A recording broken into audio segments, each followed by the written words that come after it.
Hello మమ్మ, మీరు కూడా అరకు ట్రిప్ ప్లాన్ చేస్తున్నారా? అయితే అరకు చూడకున్నా పర్లేదు, ఇప్పుడు నేను చూపించే కటిక వాటర్ ఫాల్స్ మాత్రం ఖచ్చితంగా విజిట్ చేయండి మమ్మ. ఎందుకంటే ఆ లొకేషన్స్, ఆ వాటర్ ఫాల్స్, ఆ ఎంజాయ్మెంటే వేరు. అరకులో అయితే నేను అంత ఎంజాయ్ అయితే ఏం చేయలేదు, ఎందుకంటే జస్ట్ లొకేషన్స్ అండ్ కొన్ని పార్క్స్, మ్యూజియంస్ మాత్రమే ఉంటాయి. That is fine. ఈ వాటర్ ఫాల్స్ దగ్గర కింద నుంచి పైకి వెళ్ళడానికి అయితే జీప్స్ ఉంటాయి. అవి 300 పర్ పర్సన్ ఛార్జ్ చేస్తారు. బట్ అవి అయితే ప్రిఫర్ చేయకండి మమ్మ. మీరే కింద నుంచి పైకి ఎక్కుంటా వెళ్ళని నడుచుకుంటా ఆ వ్యూ మంచి ఎంజాయ్ చేయొచ్చు. వాటర్ ఫాల్స్ కింద నుంచి చూసుకుంటూ వెళ్ళొచ్చు అనమాట. 3 times మనం ఆగొచ్చు. మా పాప అయితే చెప్పలేనంతగా ఎంజాయ్ చేసింది అనుకోండి. ఇక్కడ వాటర్ అయితే చాలా కూల్గా ఉంటుంది. ఫ్రిడ్జ్ వాటర్ కూడా మన తరం కాదు. అండ్ టేస్ట్ కూడా సూపర్గా ఉంటాయి. కిందికి వచ్చి తాగొచ్చు. ఛార్జెస్ విషయానికి వస్తే మేము అరకు వెళ్ళి అరకు నుంచి కటిక వాటర్ ఫాల్స్ వచ్చామన్నమాట. అక్కడ 2000 ఇస్తే కన్నా క్యాబ్ అతను ఇక్కడికి తీసుకొస్తాడు.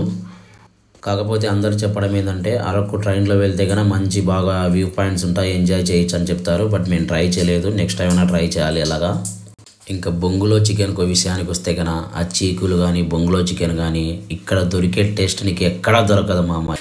ఈవెన్ అరకులో మేము తిన్నాము, అలాగే బొర్రా కేవ్స్లో కూడా తిన్నాము.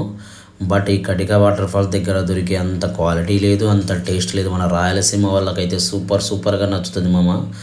చాలా బాగుంది. పర్ కేజీ 600 తీసుకుంటాడు. అవే చీకులు అయితే కన్నా 30 రూపీస్ ఒక్కొక్కటి. టేస్ట్ మాత్రం హై లెవెల్ మామ, అంతే. అరకు వెళ్ళాక కటిక వాటర్ ఫాల్స్ మిస్ అవ్వద్దు, అక్కడ దొరికే బొంగులో చికెన్ మిస్ అవ్వద్దు. Please share and subscribe for more videos.